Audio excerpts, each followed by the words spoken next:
తెలిసేందుకు అప్పుడు రాసిన పద్ధతి మొదటి అధ్యాయంలో 17 నుంచి 19 పంక్తులు ఉన్నాయి. అందులో ఒక భాగాన్ని మనం మళ్ళీ మనోనేత్రములు వెలిగించబడినందుకు ఆయన నిన్ను పిలిచిన పిలుపు వలనైన నిరీక్షణ ఎదుగు మీరు తెలుసుకోవలనని మన ప్రభు అయిన యేసుక్రీస్తు యొక్క దేవుడైన మహిమా స్వరూపి తండ్రి తను తెలుసుకోలేందుకు మీకు జ్ఞానము ప్రత్యక్షత అయినట్టుగా మనస్సు అనుగ్రహించినట్టు నేను నా ప్రార్థన చేయించున్నాను. మీ మనోనేత్రము తొలగింపబడినందున అంటే మనకి అర్థమయ్యే లాంగ్వేజ్ ఏమిటంటే దాన్ని భావం మీరు రక్షించబడినందున అంటే ఒకప్పుడు మనోనేత్రములు అంటే హృదయంలో మీకు గ్రహింపు లేదు, ఇప్పుడు గ్రహింపు వచ్చింది, గ్రహింపు వచ్చి రక్షణ పొందారు. మీకు ఇప్పుడు తెలుస్తూ ఉంది దైవత్వం నుండి ఏంటో. రక్షణ పొందిన వారి నుంచి ప్రార్థన చేస్తాను. మీ మనోనేత్రములు తొలగింపబడినందున మీకు తెలుస్తుంది కదా. ఆయన మనోనేత్రములు తొలగింపబడిన వారికి అంటే రక్షణ పొందిన వారికి నేను ఒకప్పుడు పాపంలో ఉన్నాను, క్రీస్తే నాకు రక్షకుడు అని తండ్రి గురించి సంఘం ముందు సాక్ష్యం కూడా చెప్పి వాటిని తీసుకున్న వారికి ఈ ప్రార్థన చేస్తున్నాను. ఏమని చేస్తున్నారు? చాలా పెద్ద ప్రార్థన. దాంట్లో మనం చిన్న పాయింట్ చెప్తాం. అందుకని ఇందాక వాక్యం చదివినప్పుడు కొన్ని స్కిప్ చేసి ఈరోజు ఏంటని మీకు మనకి క్లియర్గా అర్థమవుతుంది. చిన్న దాన్ని ఆలోచన చేస్తున్నాం. ఆయన మీరు ఇచ్చిన పిలుపు వలనైన నిరీక్షణ ఎత్తిదో ఇది మాట. దాన్ని మీరు తెలుసుకోవాలి. దేవుడు మీకు జ్ఞానం ఇవ్వాలి అని అర్థమవుతాను. అంటే సింపుల్ పంపి అంటే దీనికి చాలా భావం ఉంది. ఇప్పుడు దాని గురించి ఏంటి ప్రార్థన? ఈ ప్రార్థన రక్షణ పొందిన మనము ఎప్పుడు కూడా చేసుకోవాలి. ప్రస్తుతానికి చాలా సింపుల్గా ఉంది. తండ్రి నీవు నన్ను పిలిచిన రక్షణలో ఉన్న నిరీక్షణ ఎట్లాంటిదో మాకు ఎల్లప్పుడూ కూడా జ్ఞానం తెలిసేది మాకు ప్రార్థన చేసుకోవాలి. పౌరు గారు అయితే వారి గురించి చేస్తున్నాడు. మనము రక్షణ పొందిన మనము ఈ ప్రార్థన ఎలా తీసుకోవచ్చు అంటే మన గురించి ఫస్ట్ చచ్చిపోయిన తండ్రి అని చేస్తాం కదా. ఆ ప్రార్థన మనం ఏం చేయాలంటే క్రీస్తు యేసులో నీవు నాకు అనుగ్రహించిన నిరీక్షణ ఎట్లాంటిదో నాకు గ్రహింపు వస్తానికి సహాయం చేయి అని మనం ప్రార్థన చేసుకోవాలి. ఏంటి దాని బాబు అంటే చాలా ఉంది దాంట్లో డెప్త్. అది భూమిలో ఉన్నంత కాలం మనం జాగ్రత్తగా ఉండాలి. క్రీస్తు యేసులో మనకున్న నిరీక్షణ ఏంటి? మీరు రక్షణ పొందలేదు. క్రీస్తు యేసులో దేవుడు మిమ్మల్ని ఎందుకు పిలుస్తున్నారు?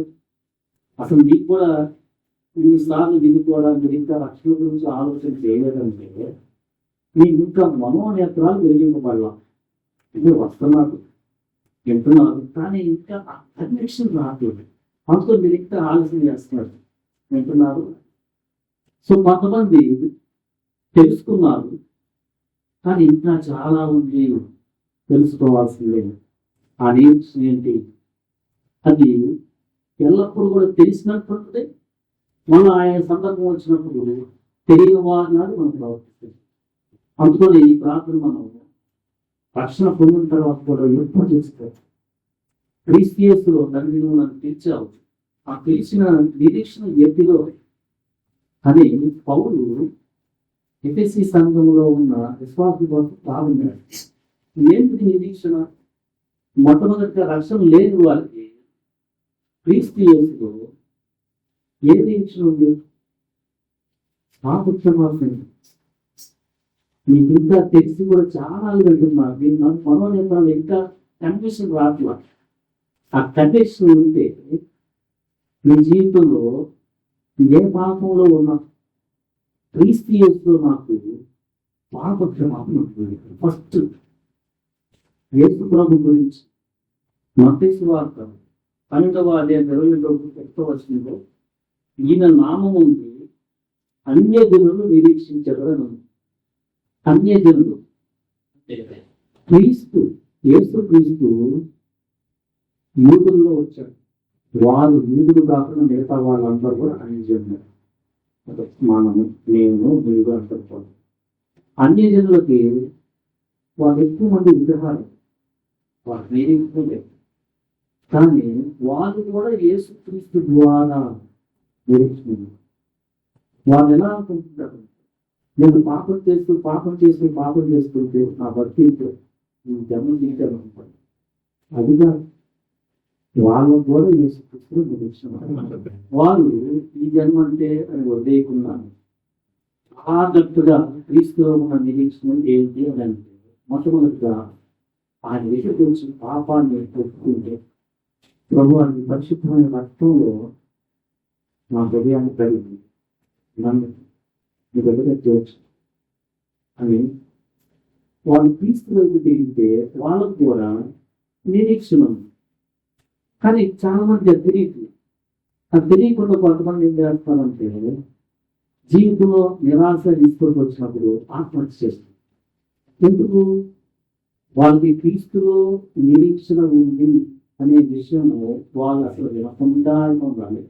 జీవితంలో ఎవరు చెప్తున్న విశ్వాస వాళ్ళు ఎవరు వినుకోవచ్చు. విన్నా కూడా వాళ్ళకి దాని పట్ల ఇంకా వెలిగింపు రాదు. సో యేసు క్రీస్తులో దేవుడు తీర్చిన నిరీక్షణ ఎట్టిదో అనేది క్రీస్తు వాళ్ళకి నిరీక్షణ ఎప్పుడు వాళ్ళు ఇంకా ఎంత నిరాశ ఎంత పాపంలో నేను వేస్తుంటే ఇది వేసుతో పాటు వారు చేసినప్పుడు చేయాలి వందలు ఇలాంటి వాళ్ళు కూడా పాత దీపంతో వెళ్ళేసి నా పని అయిపోయింది అట్లా దిగ్గు పడుతున్నా ప్రభుత్వం తెలియజేశారు. సో మొట్టమొదటిగా వారికి పాప క్షమాపణ దొరికింది.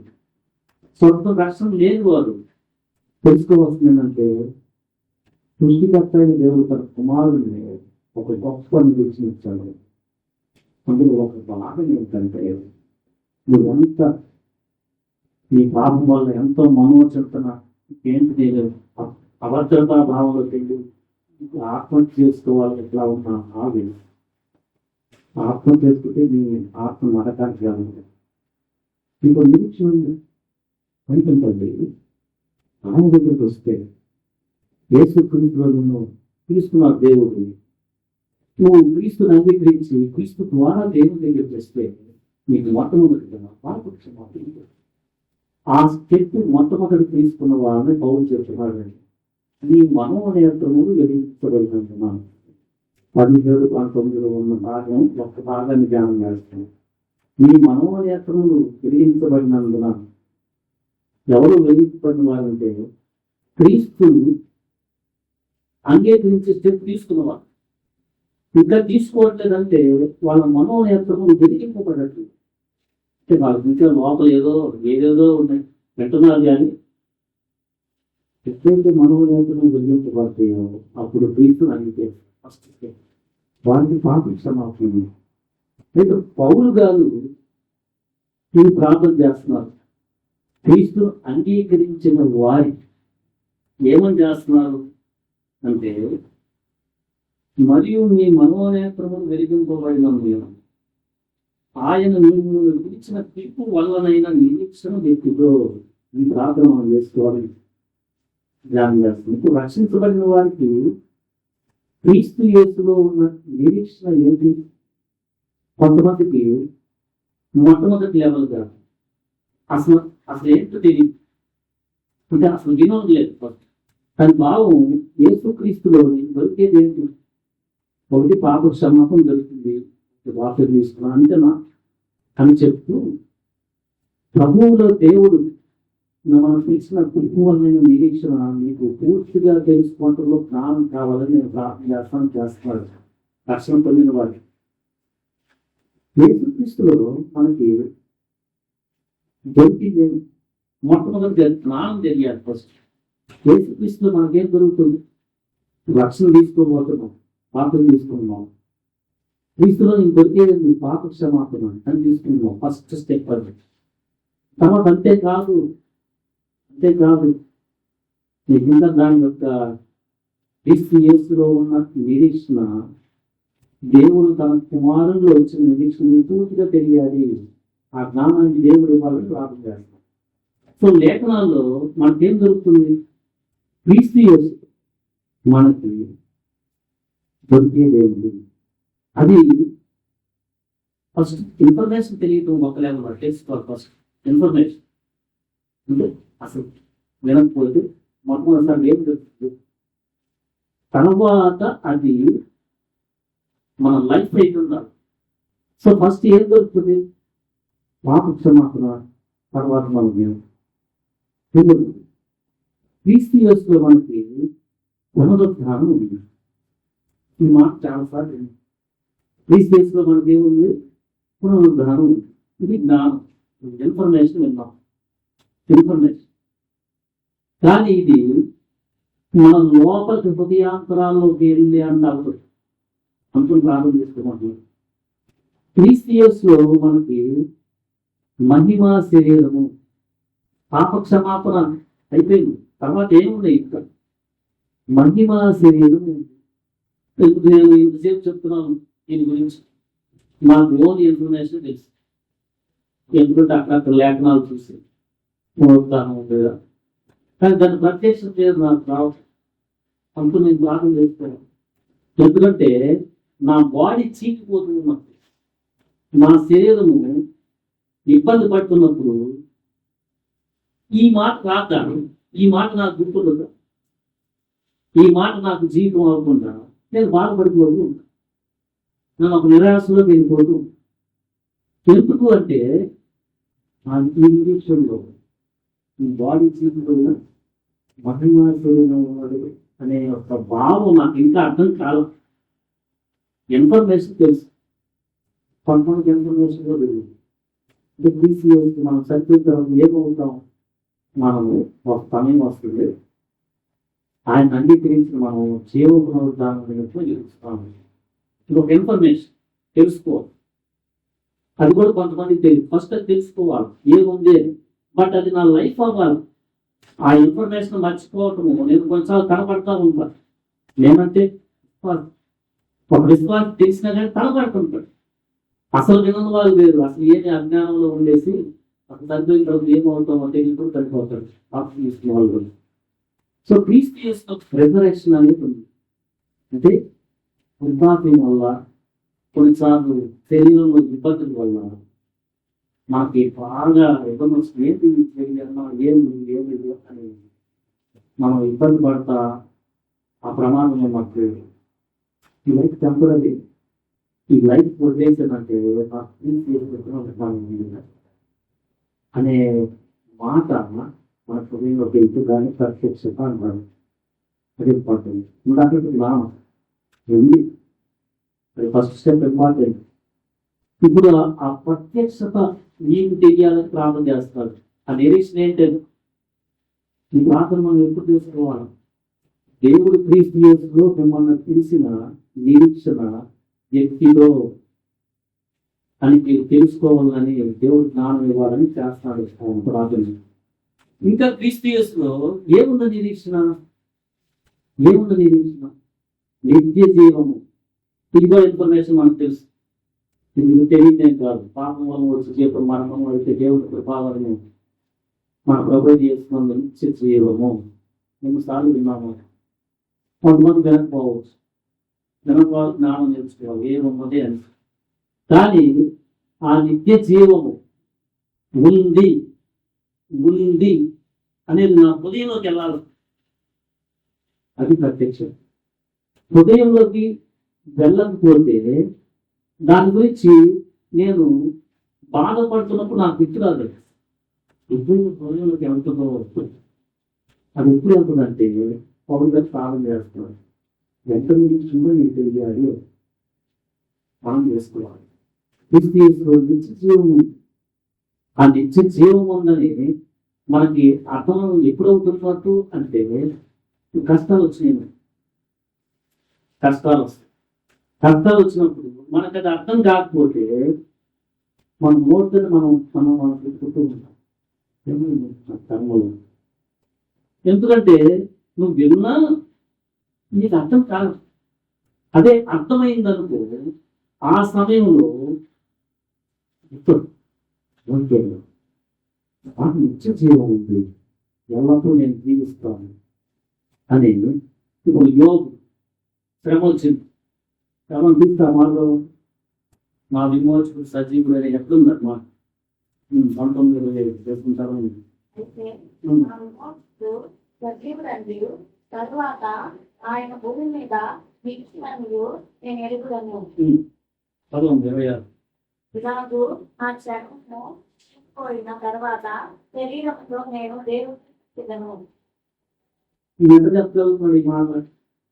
ఈ శరీరంలో జబ్బు వచ్చినప్పుడు ఆయన ఇంకా భక్తిని ఎలా కొనసాగించగలుగుతున్నారు? ఈ నిరీక్షణ ఏం చేస్తుంటే మనం కష్టంలో ఉన్నప్పుడు మన భక్తిని ముందుకు అంతా ఉపయోగపడుతుంది. ఇప్పుడు ఈ శరీరం కూలిపోయింది అనుకో రావచ్చు అని చెప్పండి.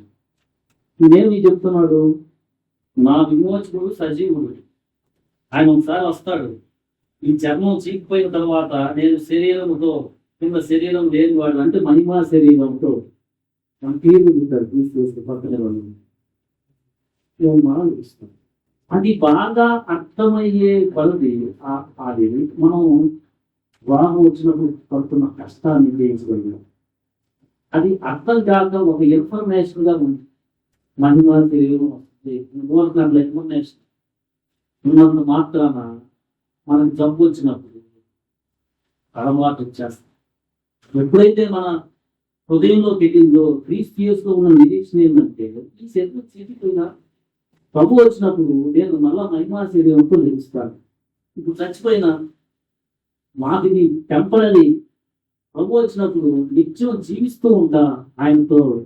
ఇది లోపలికి నాకు కష్టం నేను విశ్వాసం చివరి కొనసాగించుకున్నాను. లేదండి నేను మాటలు పెట్టి మాట చుట్టూ కూడా చేస్తాను. వచ్చిన మహిమాశ్వర్యంగా చూపిస్తున్నాను. అది చేయాలి ఫస్ట్ లెవెల్. బట్ అది రోజు ప్రభు ఈ నిరీక్షణలో ఉన్న గొప్పతనం ఏంటి? నాకు ఎప్పుడు కూడా రాని మనం ప్రార్థన చేసుకుంటే అందులో మనం జరిగింది అది పవన్ చేస్తున్న ప్రార్థన. క్రీస్తు యేసులో దేవుడిని తీసిన నిరీక్షణ ఎత్తుతో అని మీకు తెలియాలని మీకు ప్రార్థన చేస్తా ఉంటారు. వాళ్ళు రక్షణ పొందిన వారు. సో రక్షణ పొందిన ఇది మొట్టమొదటి స్టెప్పే అక్కడ అయిపోవాలి. ఈ ప్రార్థన ఎప్పుడు కూడా చేసుకోవాలి. ఈ ప్రార్థన చేసేదాన్ని మనం కొంచెం ఎక్స్ప్లెయిన్ చేసుకుంటున్నాం. ఏంటి దాని నిరీక్షణ అని. లోక నిరీక్షణ ఎప్పుడో అన్నా కూడా మీకు అర్థం కాదు. ఫస్ట్ నిరీక్షణ ఏమేమి ఉన్నాయో తెలియాలి. తెలిసినట్టు మాత్రం అది ఫస్ట్ స్టెప్ దాంట్లో కూడా. అది మన జీవితం అవుతూ ఉండాలి. ఒక ఆయన్ని శత్రువు బాగా ఇబ్బంది పెడుతున్నారు. దీనికి సిచ్యువేషన్ ఉండాలి. చర్మం చీకిపోయి అనారోగ్య సమస్య యోగుడు. ఇంకొక ఆయన ఇంకో సమస్య వచ్చింది. శత్రువు చాలా ఇబ్బంది పెడుతున్నారు. ఇప్పుడు జరుగుతుంది ఏమవుతుంది మనకి? క్రీస్తు యేసులో దేవుడు నీకు తీసిన నిరీక్షణ యొక్క గొప్పతనం ఏమిటో అనే దాంట్లో జనరల్గా జాగ్రత్త లేకపోతే మనం ఏం చేస్తాం? మా శత్రువు ద్వేషించటం, మా నోట్లో తిట్టేయటం, వీటి దాంట్లో పాటించుకోవటమే ఇది చేస్తాం. సో ఇప్పుడు దాన్ని శత్రువు ఇబ్బంది పెడుతున్నాడని కొంతమంది మనం తీసుకోవాలి. శత్రువు చాలా బలం కలిగిన వాడని, శత్రువు మన పేదవాడి అయితే శత్రువు బాగా ధనవంతుడు, ఏదైనా చేయగలదంటే సిచ్యువేషన్ అది. నువ్వు పేదవాడు, శత్రువు ఏమన్నా ధనవంతుడు, ఆయన ఏదైనా చేయగలడు అనే భయం నీకు వచ్చేస్తా ఉంది. Different situation. అప్పుడు నీకు క్రీస్తు యేసులో కుంగిపోతున్న, బాధపడుతున్న నీకు క్రీస్తు యేసులో దేవుని చూసి నువ్వు పాపం చేయకుండా జీవించాలంటే క్రీస్తు యేసులో ఉన్న నిరీక్షణ నీకు అర్థం కావాలి. లేకపోతే నువ్వు రోజు హృదయంలో ఫర్ ఎగ్జాంపుల్ ఈ 42వ కీర్తనలో కుమారుడు రాసించను. దీని 3వ వచనంలో నీ దేవుడు ఏమాయనని వారి నిత్యము నాతో అనుచుండగా రాత్రి పగళ్ళు నా కన్నీళ్లు నాకు అన్నపానం అయి జన సమూహంతో పండగ చేయించిన సమూహంతో నేను వెళ్ళిన సంగతి జ్ఞాపకం చేసుకొనగా నా ప్రాణం నాలో కరగిపోవచ్చున్నది. ఇక్కడికి వచ్చిన సమస్య కొంచెం డిఫరెంట్ ఉంది. ఫ్రెండ్స్తో ఒకప్పుడు దీంతో పాటు దేవుడి దగ్గరికి వచ్చిన వాళ్ళు నేను ఒక మాట అంటున్నాను, ఏమైనా నీ దేవుడు మనం కూడా ఇలాంటి సిచ్యువేషన్ రావాలి. నేను ఇన్ని సంవత్సరాలు పోయావు దేవుడు దగ్గరికి, ఏమైంది నీకు, ఏమయ్యాడు, నేను నమ్ముకుంటే అన్నాను. దీన్ని దేయించుకోవా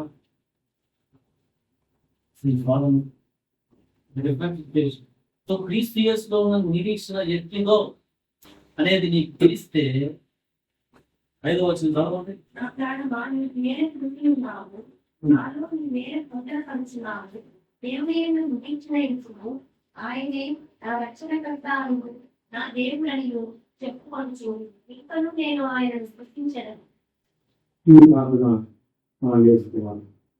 నిరీక్షణ అంటే శత్రువు యొక్క అధికారం చేతిలో నుంచి మనం ప్రభు విడిపిస్తాడు. ఎలాంటి నిరీక్షణ ఉండాలా? ప్రతి ఒక్కరూ చేసింది ఆయన, నేను దేవుడి వైపు చూస్తాను, పాపం చేయను. ఇప్పుడు దావీదు ఒక సౌలు పడుతున్నాడు. గమని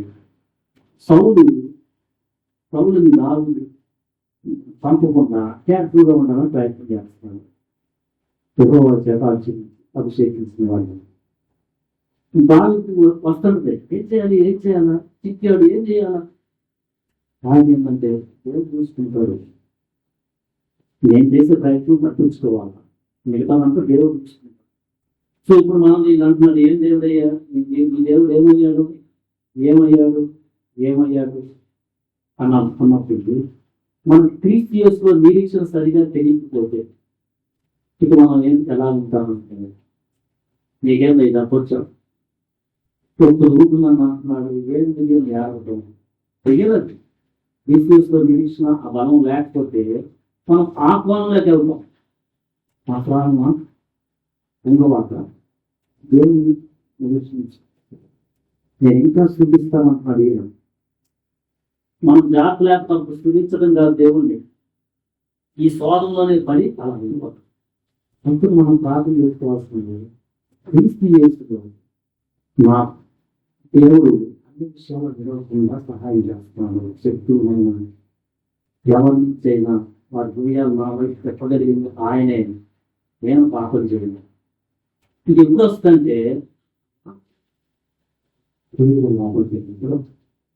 క్రీస్తులో ఈ టెంపరీ నా వైపు శక్తులు నా వైపు విడుతాడు, లేకపోతే తప్పించేస్తాడు అనేది మనకి ఎప్పుడు కలుగుతుందంటే ఆ యొక్క విశ్వాసం, ఆ నిరీక్షణ, దేవుడు క్రీస్తులో ఇచ్చిన నిరీక్షణ.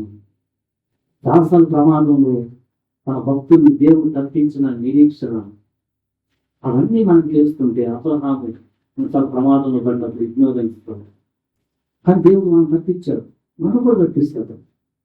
మాకు చాలా వాగ్దానం, ఆ వాగ్దానం వైపు చూసినప్పుడు అప్పుడు మనం ఈ ప్రార్థన చేసుకోవాలి. మనం స్వాగంలో పడమన్నమాట. దేవుడు నిరీక్షించి ఆయన చూసుకుంటాడు. అనగలను లేదను, నేను ఎంత చెప్తున్నా ఓ సిచ్యువేషన్ వస్తుంది సడన్ గా ఎందుకు వస్తుందంటే నేను ఇంకా దాంట్లో ఎదగాల అందుకొని నేను ప్రార్థన చేసుకోవాలి.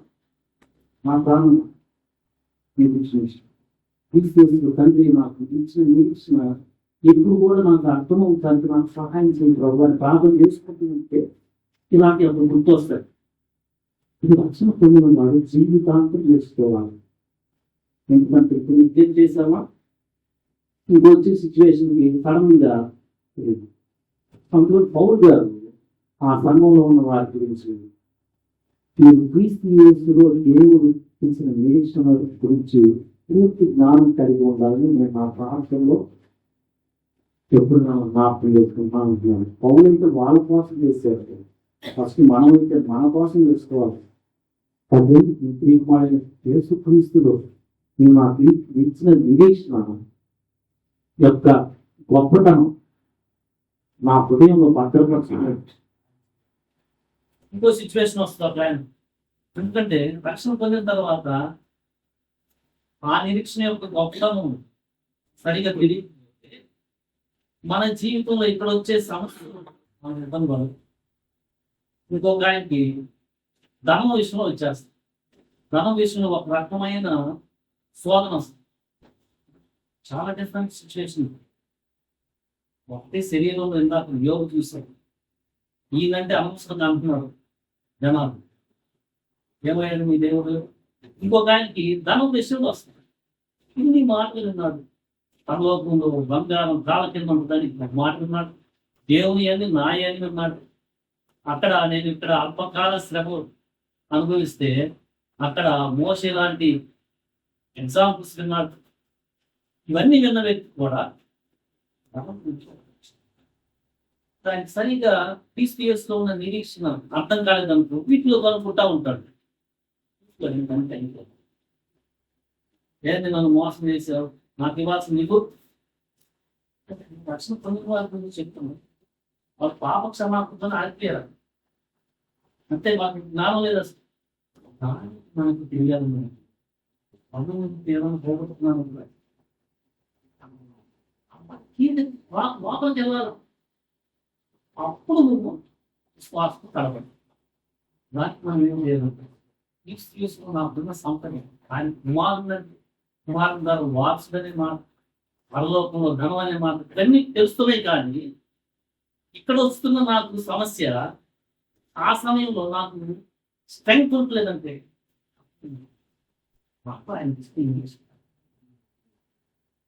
రోజు మనం విలువను గడపాలని ఎప్పుడన్నా పేదరికంలో ఇబ్బందులు వస్తున్నాయి అనుకో, వీటి పొందుతాయని ఇవన్నీ వింటున్నాం. మనం అలా రాజ్యాన్ని గెలుచుకుంటాం, దాన్ని అనుగ్రహించి మనం గెలుచుకోవాలి. బట్ అది మన హృదయంలోకి ఎందుకు తెలుస్తుందంటే ఆ వాక్యం ప్రత్యక్ష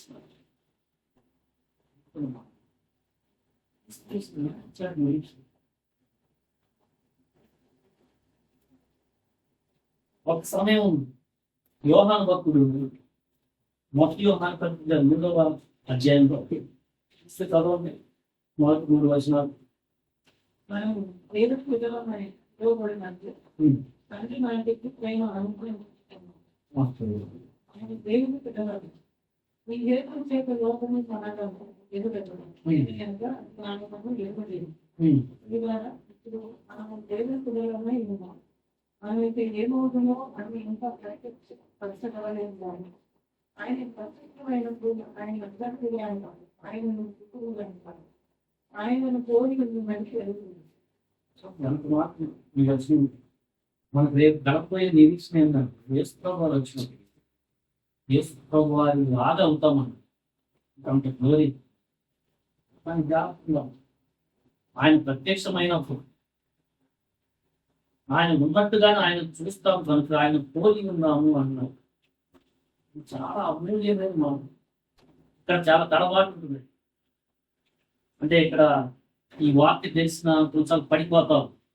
నేను అసలు వాక్య తెలియని వాళ్ళ గురించి తెలిసి కూడా అప్పుడప్పుడు పడిపోవచ్చు, అది సహజమే. కానీ నెగ్లెక్ట్ చేస్తే ఇంకా ఆ పడిపోతే ఆ ప్రశ్నలో ఫైట్ చేయండి. అలా ఈసారి భగవాన్ నేను సహాయం చేస్తున్నాను. క్రీస్తు గుణగణాలు ఎదుగుతూ ఉంటాం. కానీ ఒక సమయం వస్తుంది ఉంటాం.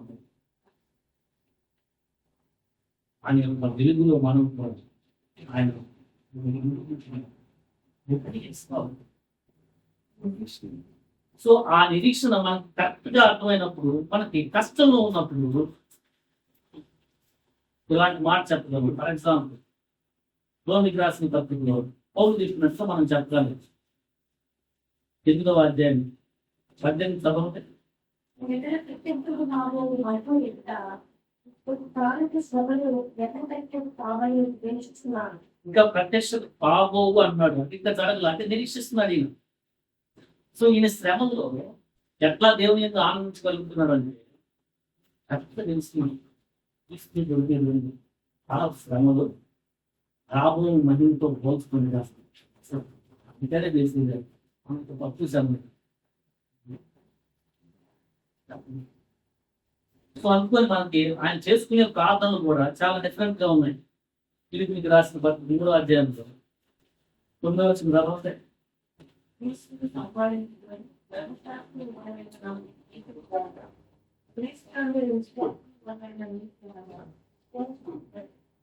దేవుడు అనుగ్రహించి చదవాలని ఆయన నేను చేసుకున్న ప్రార్థన ఏ విధము చేతనైనా మృతిలో నుండి నాకు పునరుద్ధానం కలగాలని, ఆయన మరణాన్ని కూడా సమానుభావంగా చేసుకుంటున్నాను.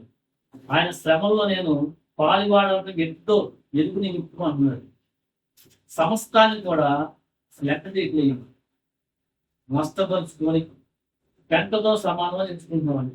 అలాంటి భావన ఆయనకి ఎట్లా కలుగుతుందంటే క్రీస్తు యేసుతో ఆయన చాలా ఉందని తెలుస్తుంది. ఆయన ఏదైనా కానీ క్రీస్తు యేసులో పొందేదానికి అడ్డొస్తుంది అనుకో సింపుల్ గా ఈజీగా తీసేయగలుగుతున్నాడు. ఆయన ఎట్లా తెలుస్తుంది, మనకు ఎట్లా తెలుస్తుంది అంటే మనం కూడా తెలుస్తున్నాం. క్రీస్తు యేసులో రోజు అక్షరం పొందివారు ఈ వాక్యం అర్థమైందని అనుకుంటారు. నేను ఎందుకు చెప్తున్నాను, క్రీస్తు యేసులో నిరీక్షణ ఏంటో నేను నాకు జ్ఞానం ఇవ్వవా అని ప్రార్థన చేసేస్తుంది. లోపల మనకి హృదయంలో మళ్ళీ ప్రార్థనకి వెళ్తాం. ఎఫ్సీ రాసిన చదవండి.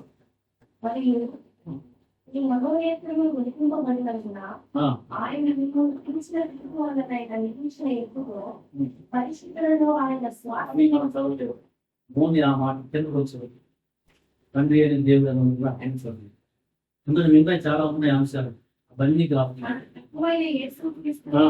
దేవుడైన మహిమా స్వరూపం తండ్రి తను తెలుసుకుంటే మీకు జ్ఞానము ప్రత్యక్షతను తన మనస్సు అనుగ్రహించినట్లు నేను నా ప్రార్థనలను మిమ్మల్ని గురించి విజ్ఞాపన చేస్తున్నాను.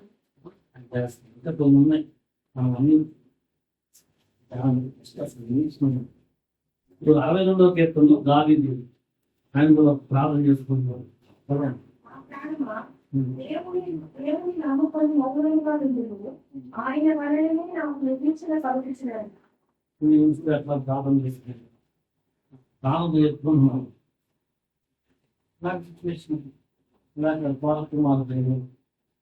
ఆయన ఏందే నాకు నిరీక్షణ కలుగుతుంది అంటున్నాను. ఆ స్టేజ్కి ఒక భక్తుడు సనుక్కోకుండా ఎలా అంటే దేవుడు క్రీస్తు యేసులో ఆ భక్తునికి ఇచ్చిన నిరీక్షణ, దేవుడు చేసే సహాయం ఏందో తన హృదయంలోకి వెళ్ళిపోవాలి. తెలుస్తుంది, మాట వింటున్నాం. నాకు ఇచ్చిన నిరీక్షణ నేను తెలుసుకున్నప్పుడు మాకు జ్ఞానం దయచేసి ప్రత్యక్షత మాకు అనుగ్రహించాలి. మనం ఈరోజు ప్రార్థన చేసుకున్నాం. దేవుడి మాట జీవించుకుంటాం.